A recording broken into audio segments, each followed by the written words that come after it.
Hello and welcome to Book Lovers Companion, the podcast about books, authors, their craft and more. My name is Edith, and for this episode I have two guests, James Longmore and Xtina Marie, and they are both podcasters, they are authors, and overall fun to talk with. And here they are. James, Xtina, hello. Hi. Welcome to the show. Thank you for having us. Really appreciate it. Thank you for being here. Thanks for making time for me and talking to me. Like I said before, you are both fellow podcasters, authors, Yeah, editors. we are. We had our podcast up until the end of last year. The platform that hosted it closed. So we were actually looking for a different home at the moment. But yeah, we did our show from 2015, was it? 2016?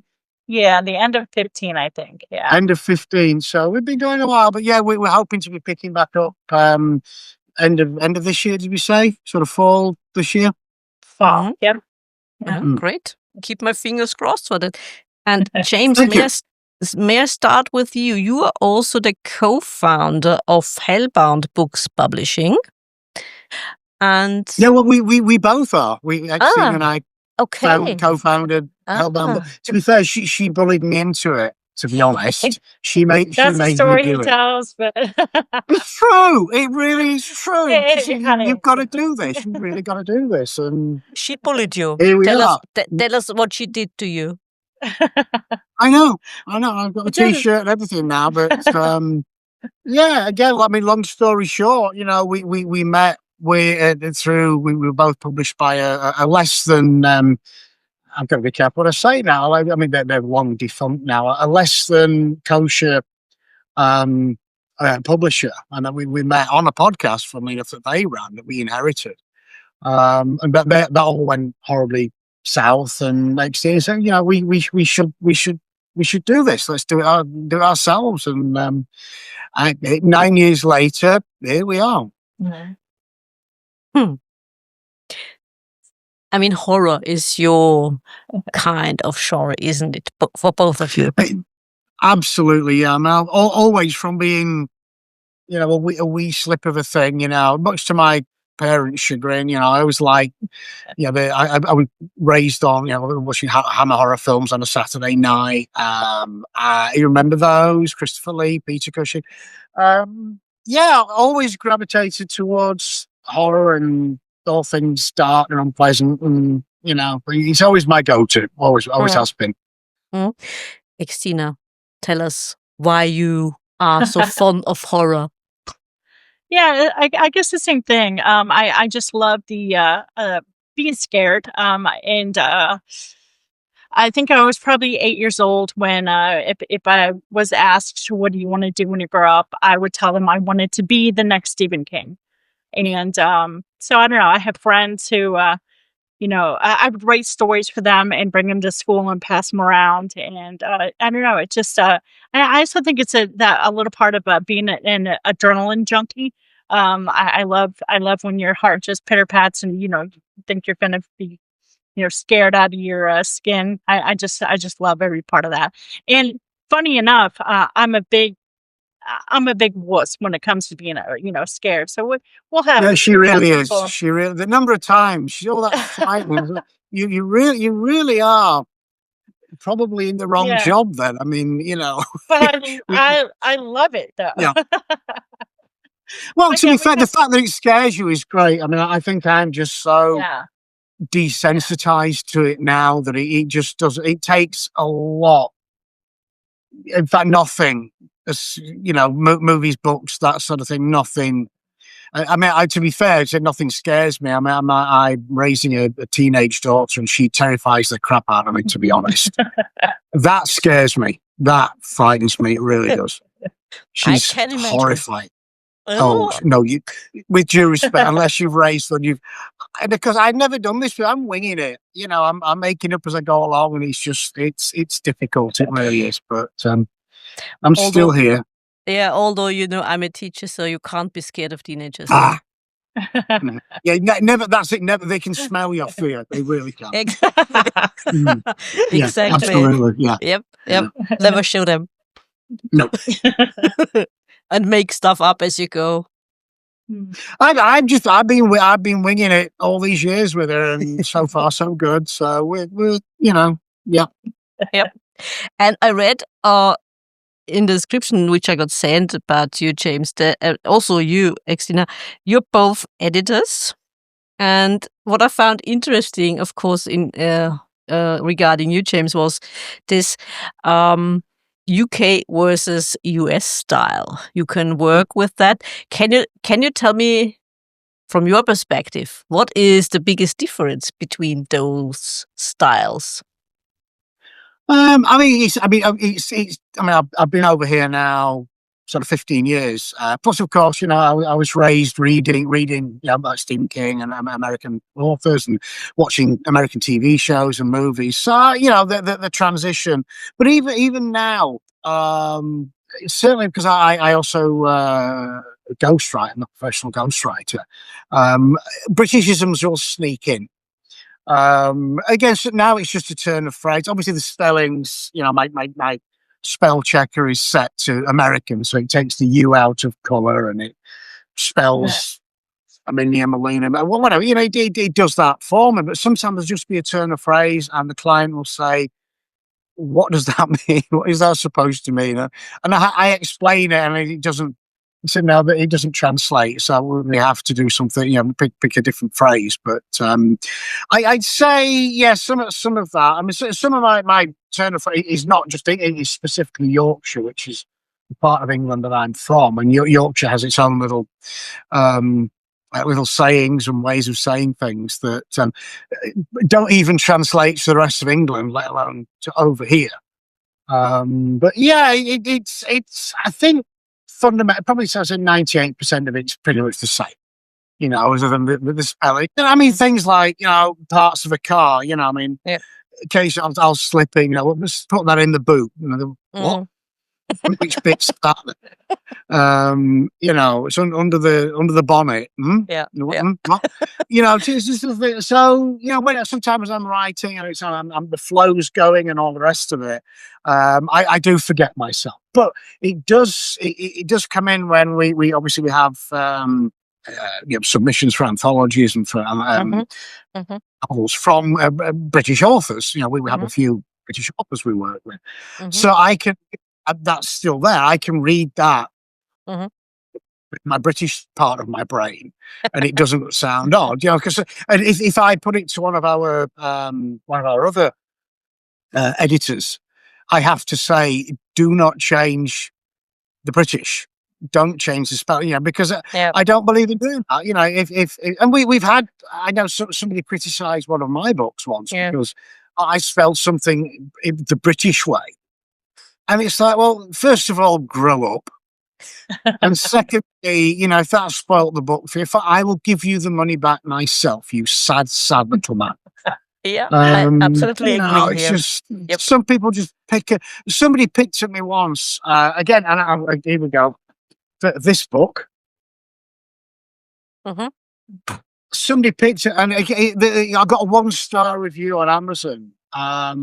And I kid you not, and they said, for using big words. Quote unquote. I said, well, what are you 10? No, he used just big. I thought I was trying to show off using big words. Well, one, I'm a writer. 2, I have a vocabulary. 3, I mean, Xtina says, well, he, anybody who knows him, the way he talks. I make no, and I refuse to dumb down, and I just will not. If people, don't like the big words, then go read Clifford the Big Red Dog or something. With respect. I suppose it's not only the big words, it's sometimes also the big ideas, isn't it? Because I had this discussion with another author, and she has a scientific background, and she incorporates it, of course, in her sci-fi books, and in another political thriller. She wrote a political thriller, which is really good. And there's, of course, a lot of science there as well. And she refused to dumb it down. Like I said, why would you? I mean, she gave it to me, and the teacup to read and what we thought about it, the European perspective on this. And I said, no, don't do that. I mean, why would you? What's the point in doing that? And I feel as well when I'm if I have a short story or something from somebody in a different country, I enjoy learning. There's times I have to Google something. I'm like, I don't know what this means. So I think I'm learning a bunch of stuff. And also, with as long as I've known James, and I as well pick up some of the things he says, and my husband has to remind me, not daily anymore, but frequently, you're not British. Because I'll say something, he's like, oh man, that sounded so British. And it's just from talking to James. And, even I sometimes notice it when I'm writing an email to someone. I have to stop and go, oh, that sounds just so British. And so, yeah. And I've also read that you on your way with your first novel because you are more like a poet, as far as I've read. I am. When I was younger, I did like to write short stories. And I always have, the thing that writers talk about when they hear voices in their head and the characters and stuff, that goes on all the time. But I do not have the discipline it takes. I have so many stories started, and I get about halfway through, and then I get another story halfway through. So, but I read a lot of poetry. I mean, I'll be putting out my 10th book at the end of this year, and I just really, really enjoy the poetry. So, But it said your first novel is on the way, Desiree.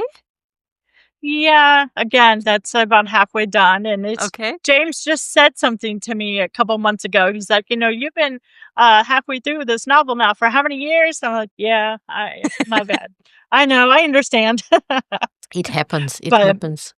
I mean, real life does tend to get in the way, doesn't it? And it's something else that I've talked about on our show before, is that when I was younger and I did want to be an author, I wanted to be a writer so bad. And then when me and James started Hellbound, I think I struggled a little bit with wondering, am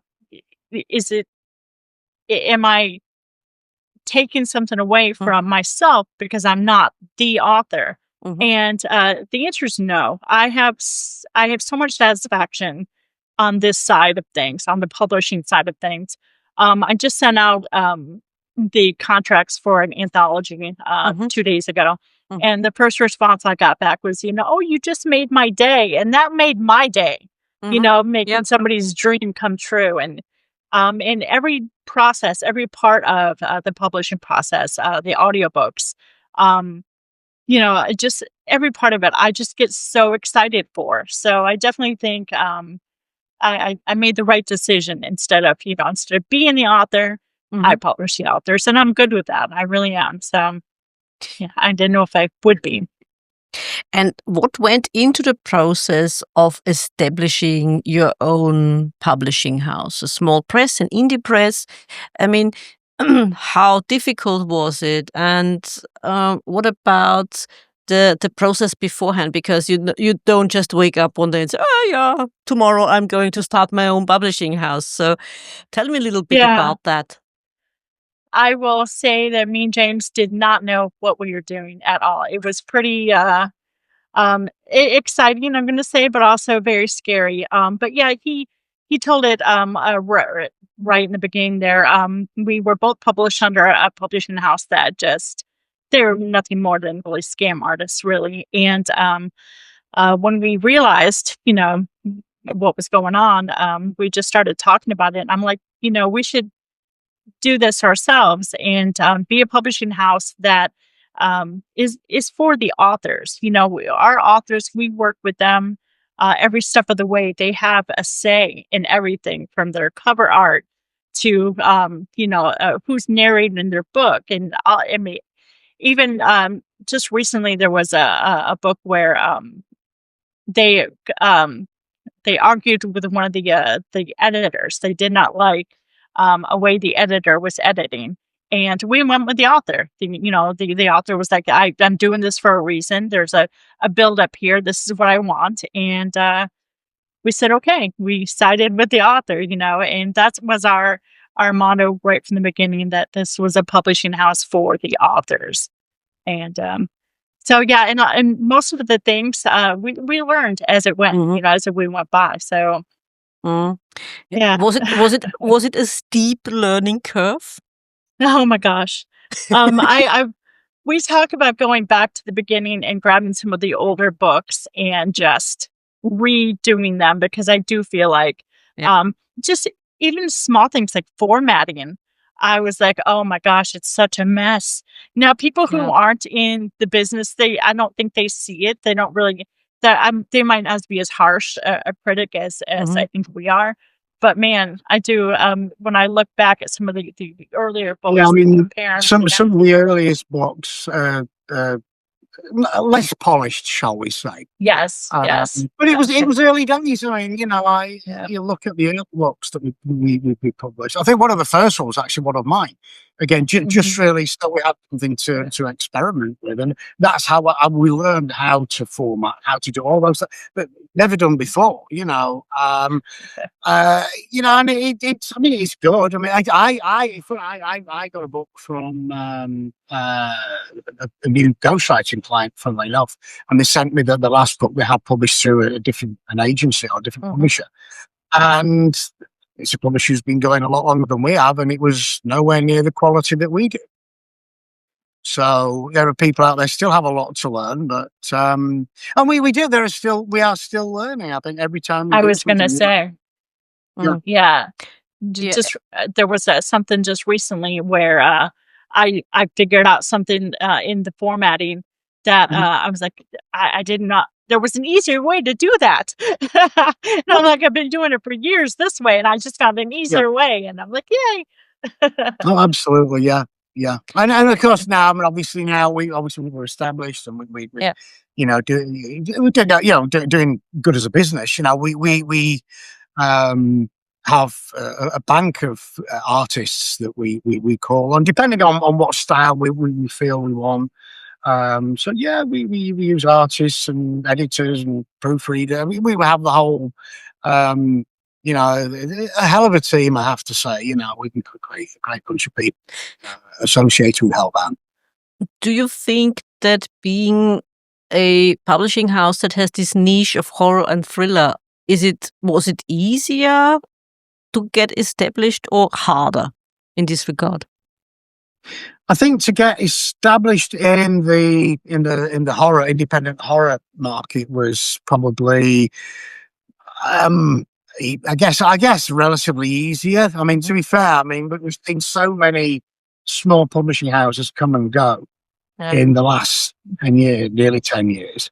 Literally, we're up near the top now because we're still going. I mean, it's just he lasts longish, but. Again, I mean, looking at it the other way, we're still going because we've been doing something right, I think I think one of the things that we do that we do stand out is, we run it as a business.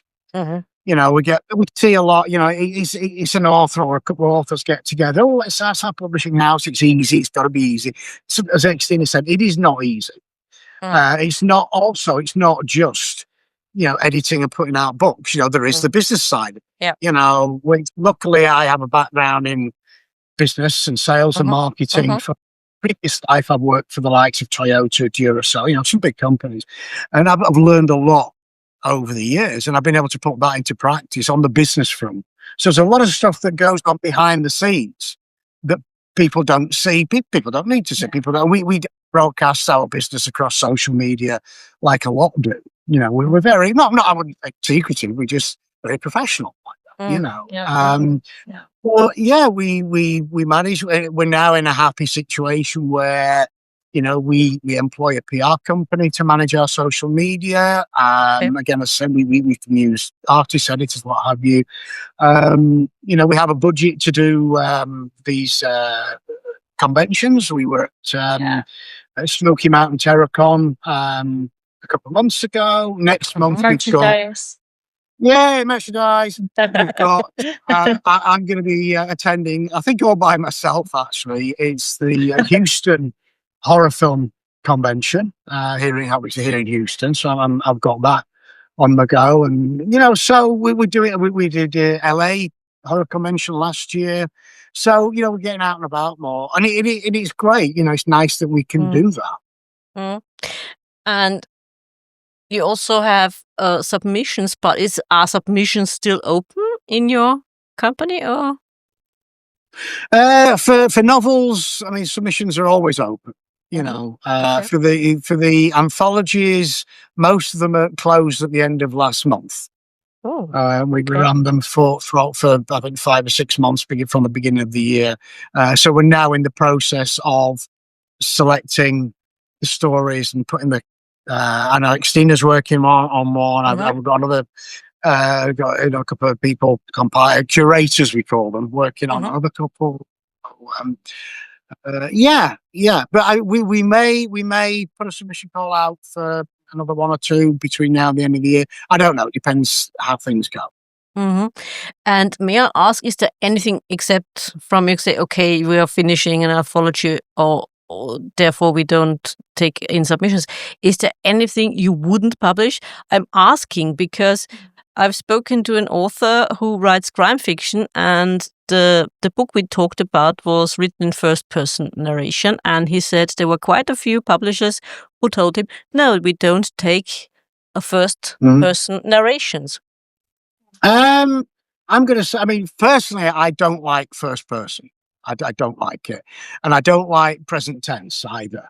However, if it's a good story, absolutely, I like first person. Yeah, well, you would, yeah. But you're wrong.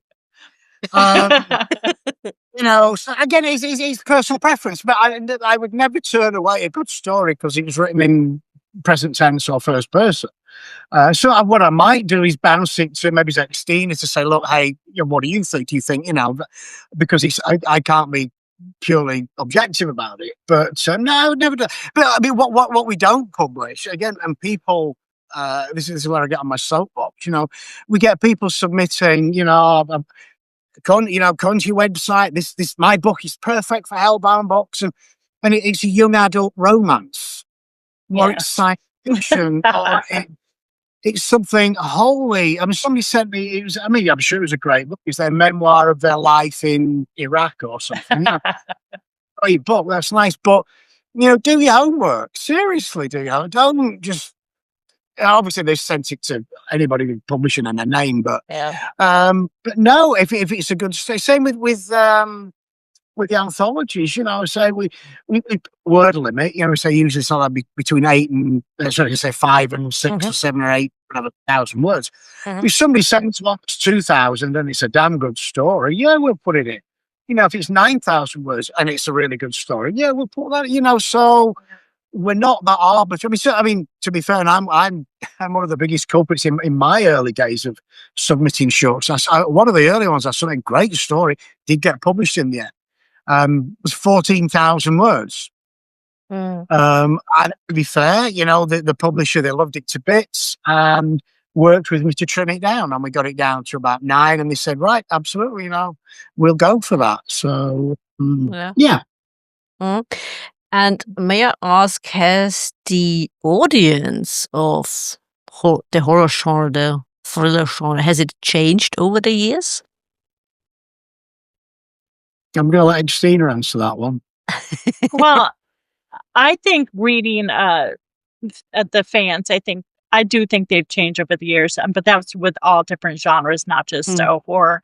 It's become a novelty, kind of like to be a reader with the book talk and all that stuff. And there's so many times where there'll be a book that's oh my gosh, you have to read this book. This book is amazing. And then I'm all psyched to read it, and I pick it up and I'm like, man, the writing is lousy. What are these people thinking? So I do think that right now it's when I was in school, it was not cool to read. I used to hide my book in my purse.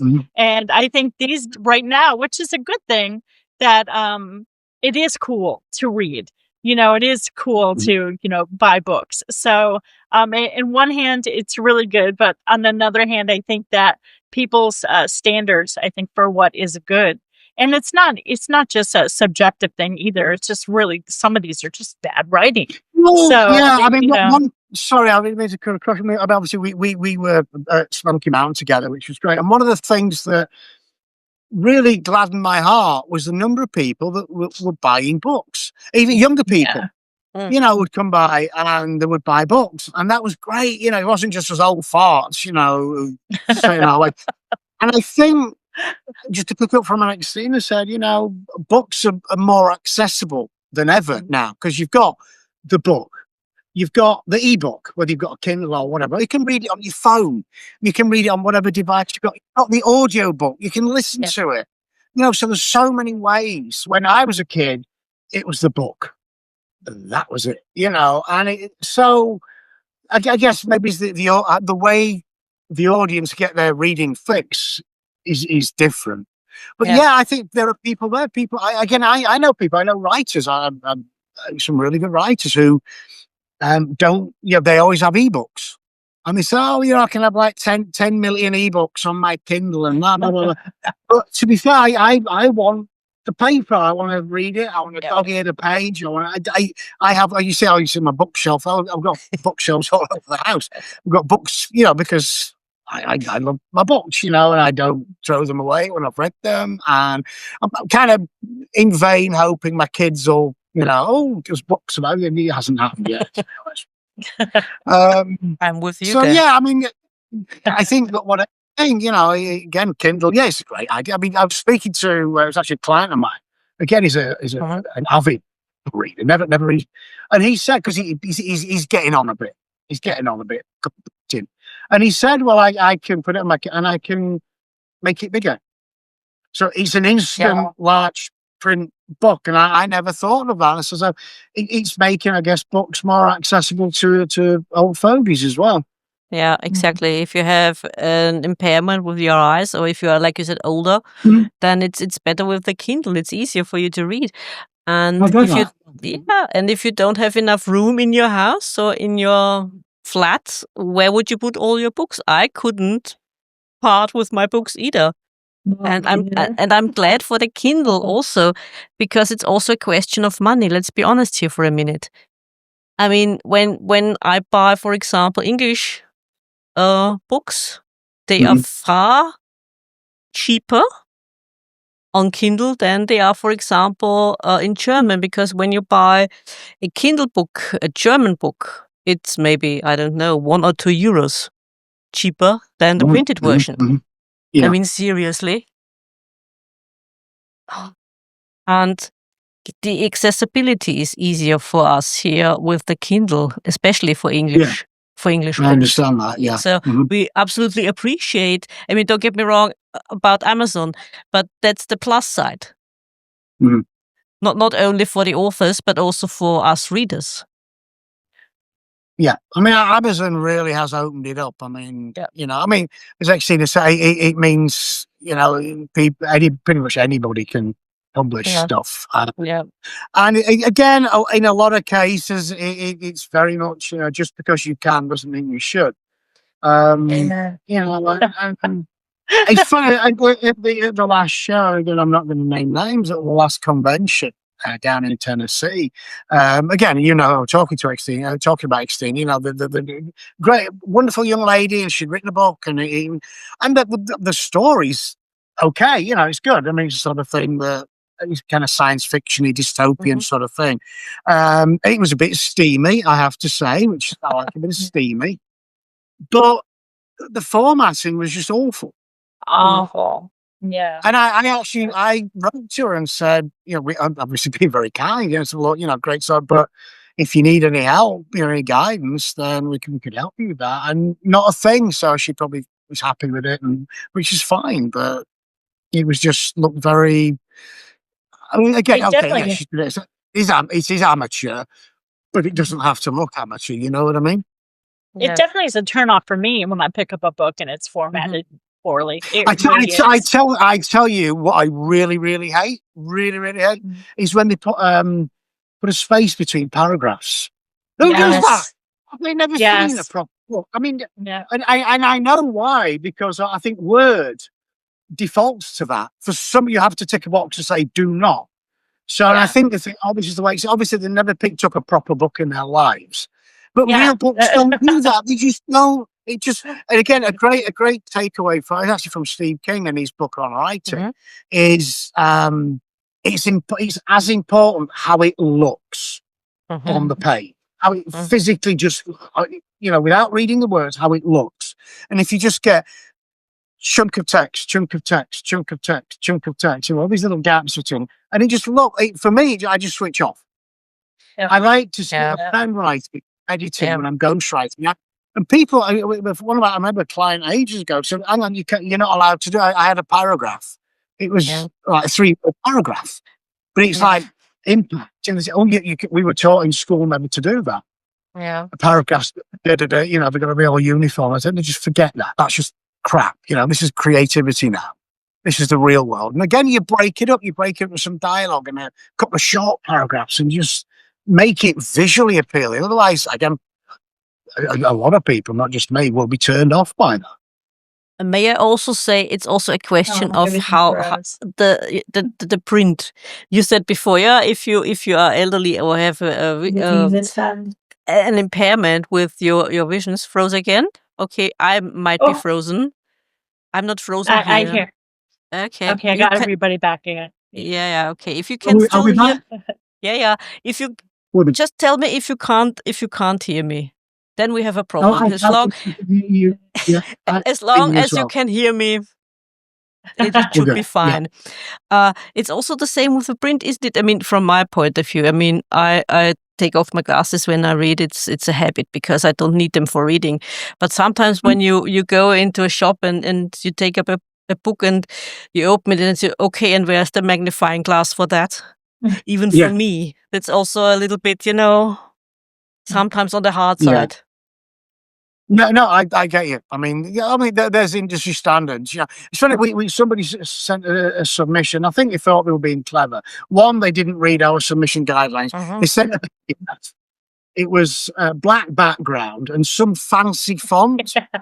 I didn't even. I just looked. I'm not. No, I'm just not gonna bother because it's just. First, we read the submission guidelines. We have a standard. It's not us being pedantic. It makes it easy for us to read. And then obviously if we accept it, it's easy. We can't do anything with the PDF and,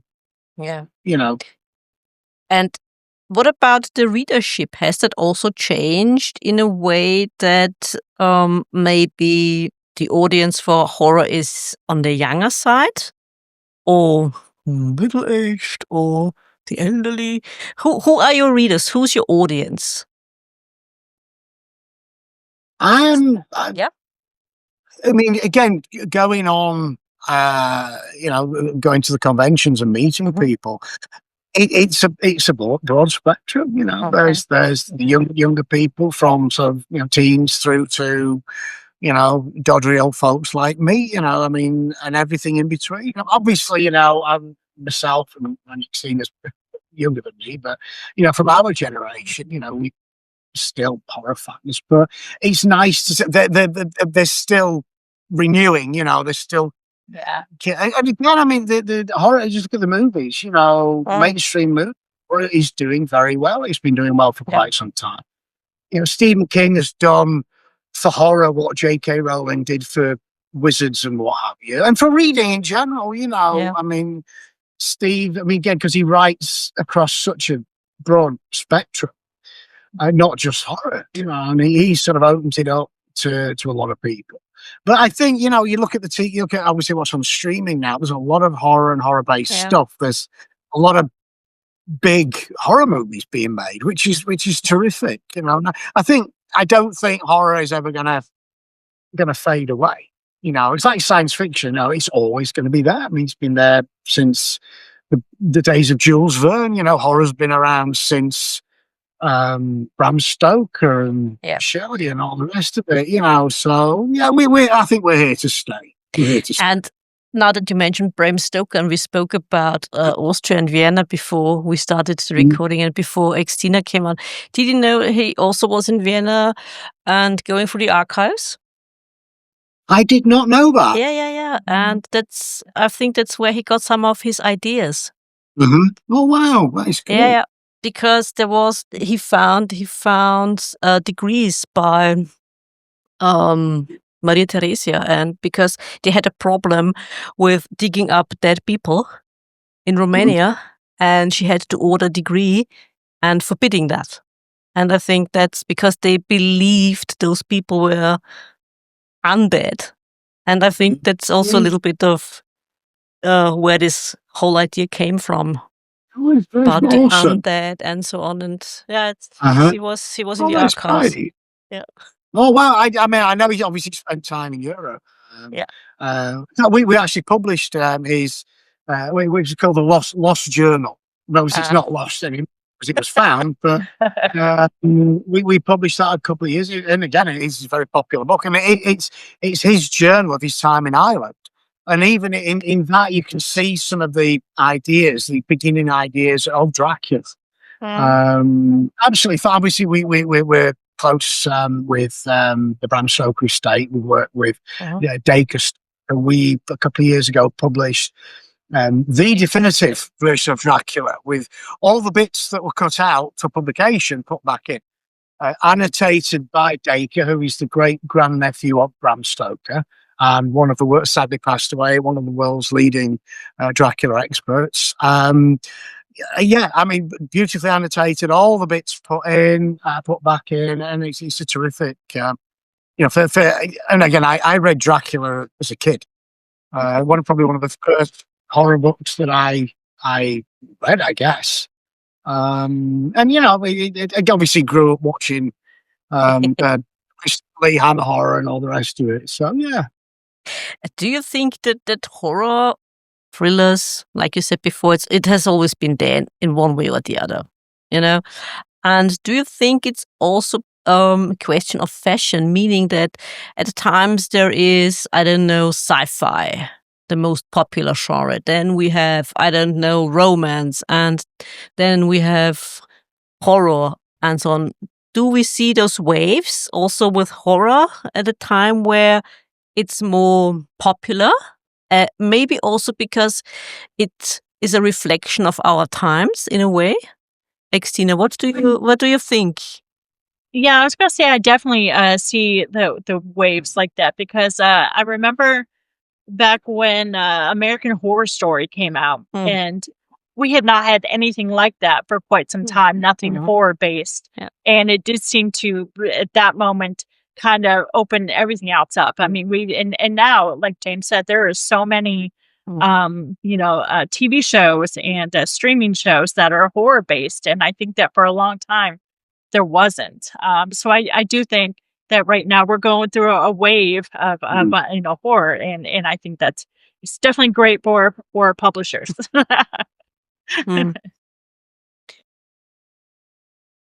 Do you think it does the horror genre a favor or not, bringing out all those shows and so on? In a way, is it really positive, or is it a kind of watering down because they do have their restrictions of what they can put on screen and what not? Yeah, I definitely do see a watering down, especially with some of the mass produced horror movies and stuff like that. But I also think that it makes it not taboo to watch or to read horror. And I think for a long time, what do you like to read? I like horror. Oh, it's just one of them. And I don't think that's the case anymore. I think that it's just it doesn't. Well, fit. Funny enough, I've been back on the dating scene for a little while now. I've given up on marriage. I'm obviously terrible at it, so I'm not doing that. And I've actually had, again, bearing in mind where I live, we're in the sort of arse end of the Bible Belt here, but I've actually had potential, we've matched on whatever Tinder or whatever it is. And he said, well, what do you do? And what do you write? And I said, I write horror. And it's like, they sweet. Oh, they think I'm just evil demon serial killer psychopath person, And, they will. In fact, what one lady actually said, oh, well, because she came out, she was quite religious, and I said, that's fine, I don't have a problem with that at all. Live and let live, that's what I say. And she said, well, I worship angels, and you write about demons. And I quite nicely pointed out to her that, well, the demons and that were angels anyway. That's the same thing. And that she ghosted me. I don't know why. Some people got no sense of humour, but yeah. I mean, there's still some diehards like that. But in fact, like I said, my parents, when I grown up as a kid, they just hated the fact that I like horror. I mean, my mum, if she was still alive, would be, devastated with what I do now. But hey, there's always, I guess, we always say, we know a lot of horror writers, a lot of people in the business now, and we are the nicest bunch of people.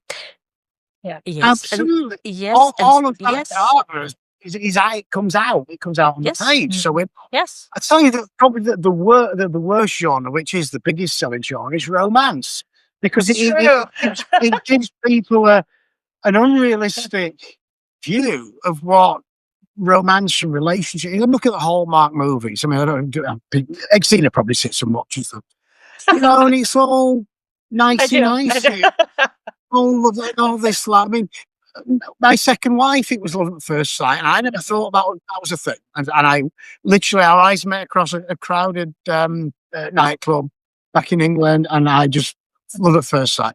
And look how that turned out. So I mean, it's not all body strippers and Hallmark movies. I think it gives people an unrealistic view. Whereas horror, we help people to deal with.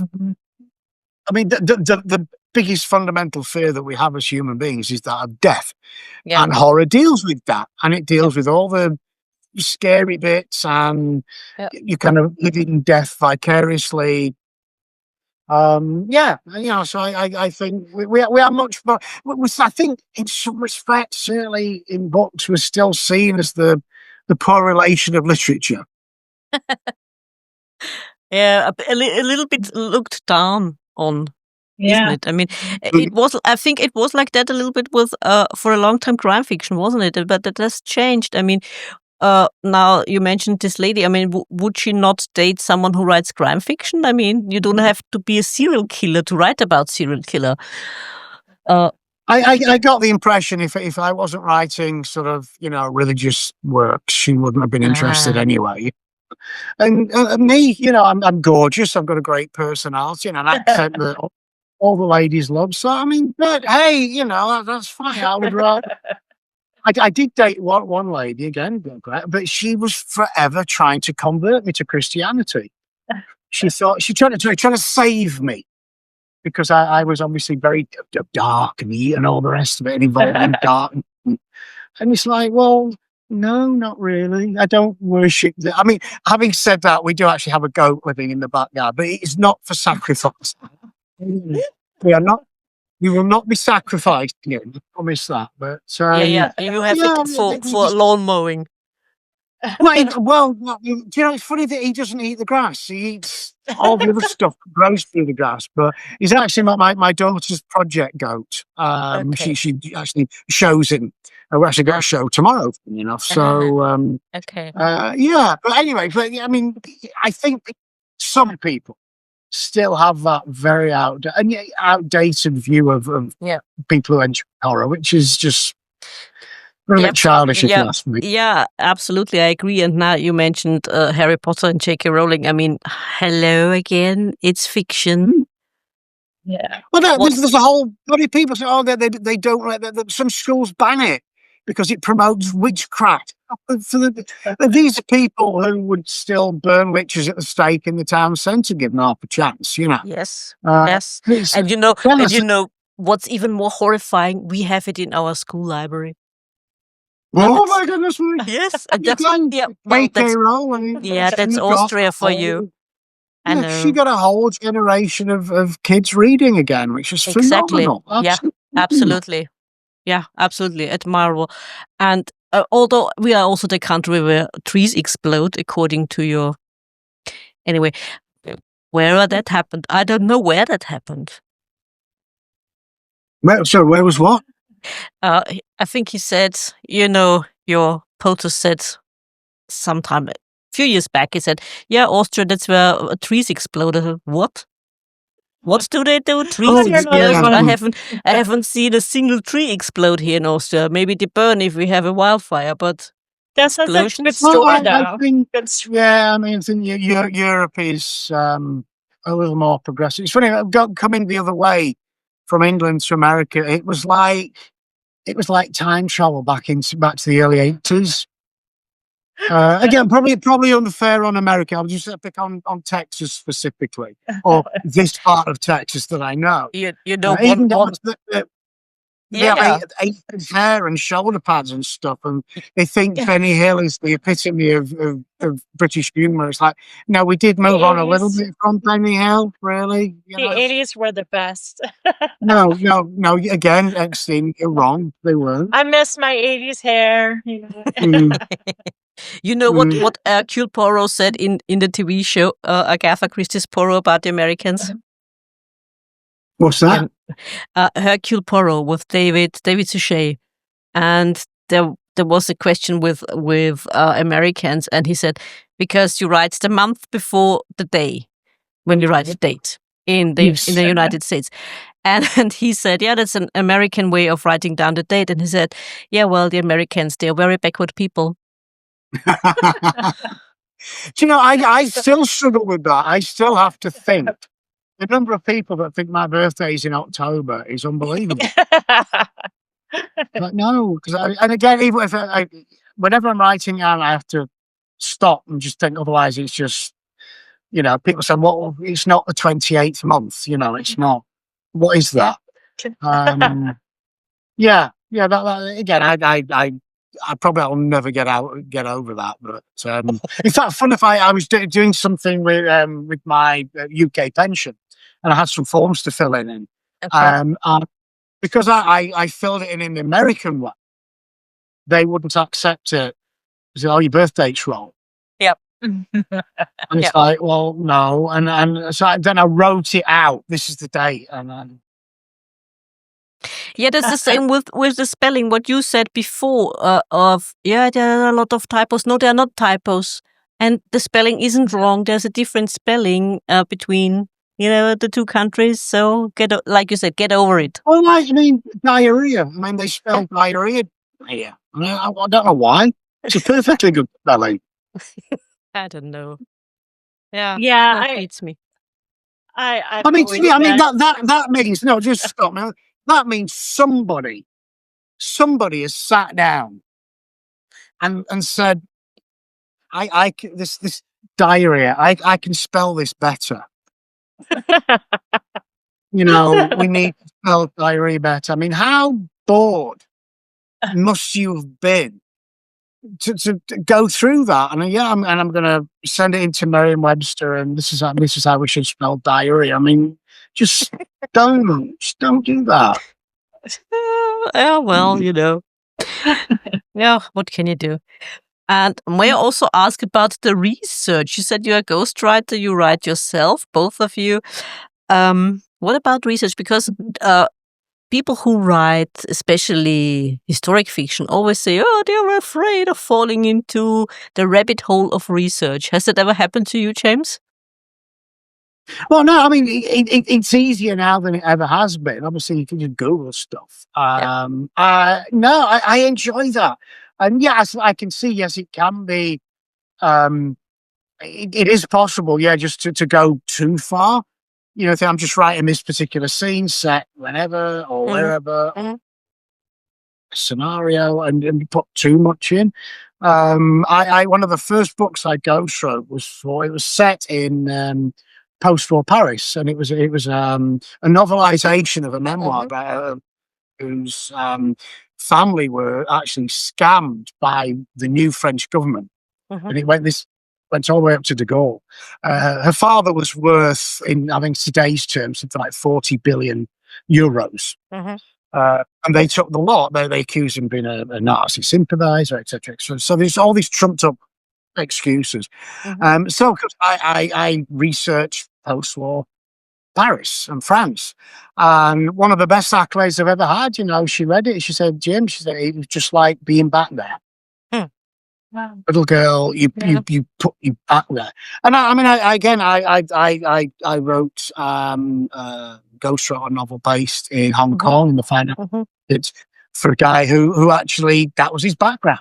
He's over here now, but he spent 7 or 8 years working in the financial markets in Hong Kong.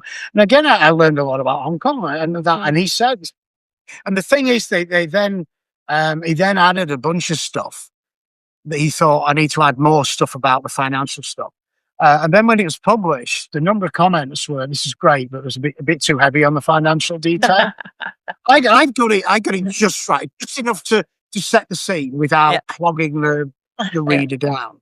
So again, it is possible to do that, but it's one of my favorite, even down to if I'm writing something that's contemporary, even down to researching, the streets, what street. If he's setting a hotel, I need to find a hotel. What hotel and the street, just to add a little bit of realism, so people could. I've just finished writing one set in Houston, and they're driving from Houston to Louisiana, and my client said, "So, is this actually the road?" "Yeah, this is the road. You go there. This is the road to Louisiana, and this is the route they would take." And again, because partly on my knowledge, but partly on what they pass and all the rest of it, and on the research. So it's great fun. I absolutely love it. Yeah. And from the editor's point of view, Xtina, what would you say is your view? Because there's always the question, how much shall we put into the book? All what we have researched? Of course not, because it's too much. And what to leave out? It's your job then as an editor to make sure it's not too I'm going to say that is that's a hard question, because I've talked to authors who pare down their own writings. They'll go through it and they'll take out this scene and take out this scene, and I'm just like, it hurts. Sometimes you have to, because something just doesn't move the story along, or it's not pertaining to the story. But it is difficult for me, and it's not even for word count or page number or anything like that. But I do feel oftentimes that when a writer's writing something, it's all important. So it's difficult. That part is difficult. But when it does come to the research side of it, I too find that pretty exciting. I like to learn. And I'm not one to actually Google stuff to learn. So I like that I can get it from a book as well, So I don't know. That's hard. And what about explaining things in a book? I mean, for example, as an author who writes for an audience that isn't that familiar, for example, with Austria, and things, they are completely clear to you as an author, but then it turns out it might not be that clear for your audience. How much of an explanation do you give? I mean, for example, there is this British author who said, "Okay, I do not explain anywhere, not even in a footnote, what the NHS is." Like you said, James, I mean, look it up. If you don't know what it is, look it up. But other things like buildings or some such. For example, there is, you've maybe heard it, James, there is this place in Vienna, in the Prater, it's called Lusthaus. Lusthaus, maybe. The real word-for-word explanation. It has nothing to do with prostitution. Nothing whatsoever. It was in the past, it was the Emperor's hunting lodge, and then it turned into a cafe and so on. But that was what it was called in German. So should you explain it? Should you not explain it? Should you describe it? Well, if it's relevant, again, I would say to authors, to writers, if it moves the story forward, if it helps the characters develop the character, move the characters forward, then yeah, by all means. Suffice to say, again, if you want to set the scene, yeah, you don't have to give its whole backstory. You just describe it. And again, if you bring it up on Google, it's a grey stone glass fronted building with a impressive doorway, for example, yeah. And then move on. You don't need to do the whole thing. I many years ago, I picked up an Anne Rice book, and I can't remember which one it was. One of the not Interview with the Vampire. And I set to reading. I've never read Anne Rice before. I really should. And I got to about the 5th page describing New Orleans. And I just got fed up. I said, well, I've been, I know what it's like. You don't, okay, you can set the scene, but you don't need fight. It just went on and on and on and on. And I was like, well, again, it's too much. If somebody's that interested, then go to New Orleans. And it didn't really, I've written stories set in New Orleans. So I love the place, especially with spooky and all the witchcraft and all that sort of thing, So, yes, I've been and what have you, but it doesn't take a lot to set the scene there. If somebody really wants to know, then they can look it up. Yeah, exactly. And since you are writing a horror publishing house, what about the gory stuff? That's the best bit. That's the best bit. I love the gory stuff. Again, as long as it's not gory stuff for the sake of gory stuff, Yeah. And again, we get a lot. I think the more blood and guts there are, the better, and that's not always the case. I mean, I like. I was saying one of the. In fact, the first grown-up horror book I ever read was The Rats by James Herbert. And that was, again, it was gore, it was blood and guts and what have you in it, and that was great. It was just enough. It was people getting eaten by rats, so you've got to have blood and guts. But when it's just that's all it is, and we do see that, and I think in some of the extreme horror, this is like the subgenre of extreme horror. You get, and there's good extreme horror like Ruth James White, Edward Lee, Carlton Mellett Jr., Carlton Mellett III, sorry, who write extreme horror incredibly well. But it's extreme and guts is there, but it's good. It is well written. Yeah. And Beauregard, again, there's a whole bunch of them, but there's some that you're just like, it's just unrelenting, and there's no story. It's just lurching from one blood and guts scene to the next. It's like, well, no, don't do that. Don't overdo it. No, just don't overdo it. No, or at least string some story between it. A little bit of plot between. Have a go at that. And one last question regarding your webpage. There's also mentioned audiobooks. You've also touched a little bit upon that. How important is it for a publisher to bring out your books as audiobooks? You said people enjoy it these days because we are often in our cars, on the trains. People can't concentrate on reading. They might concentrate more on listening. How important is it, Xtina? How important are audiobooks these days? I think really important. And I do think that when we introduced audiobooks, that it opened up a whole new readership that we would not have had prior to that. And I know a lot of people, especially when I talk about like the book talk people and stuff, so many of them do the audiobooks. And then there's the huge debate in the book groups I'm in. Yeah. Is it actually reading? Do you consider it reading and stuff like that?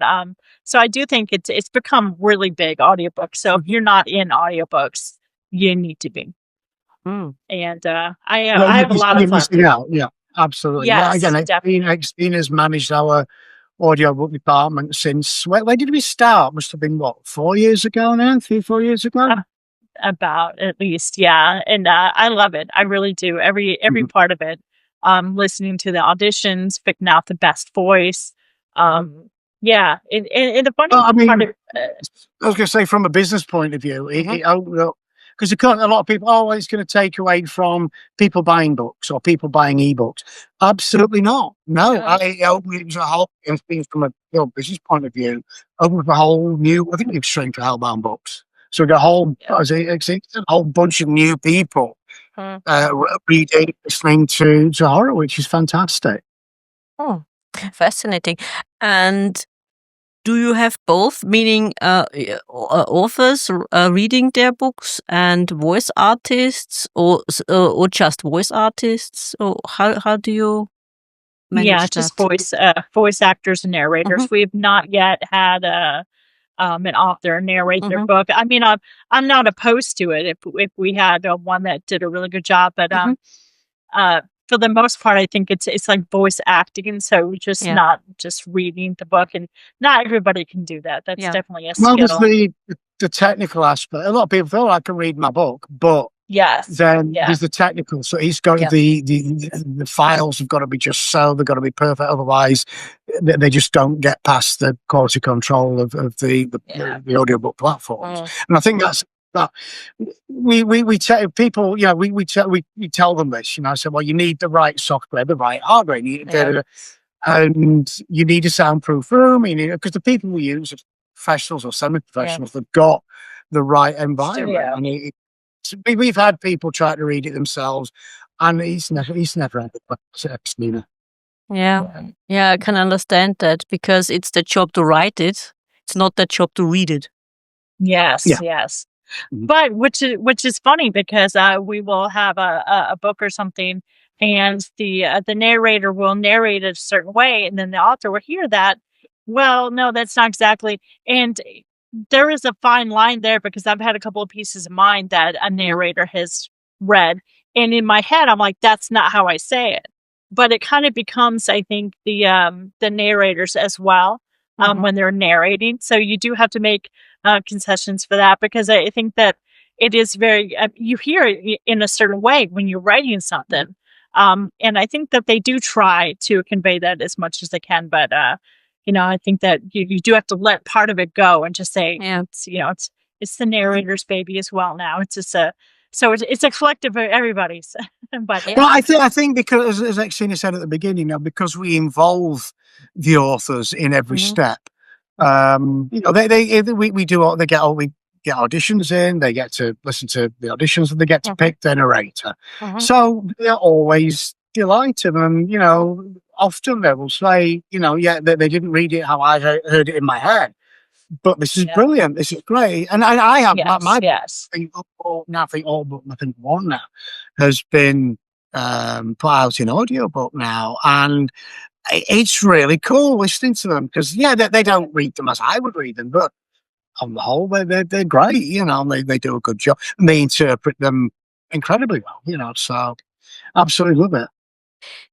Given that you wouldn't otherwise put your book out there, because your readers also read your books differently than you intended them sometimes, don't they? Exactly, yeah. But I do feel that the people who are going to order the actual, paperback and read that are not usually the people who are going to be listening to it with an audiobook. I do think that. But as Edith was saying, their inner voice as they're reading it, is going to be different to the person who wrote it. The ideas and everything's there, but just their inner dialogue is going to be different. So, of course, I read Stephen King book, and everybody's their accents for some reason. Exactly. No idea why. Why would that be? No idea. And two people read the same book, and yet at the end, let's be honest, they haven't read the same. So, oops, what happened now? You've zoomed out. Oopsies. Oh, you can see. Hang on, outside. You can see. Look, that's one of my dogs. Goodness, what's going on here?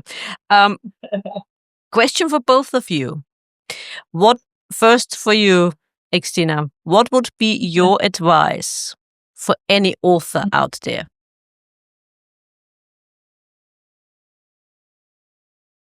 I guess the first thing I would say, when you are submitting to a publisher, read everything there is to read about how to submit something. because there are so many different.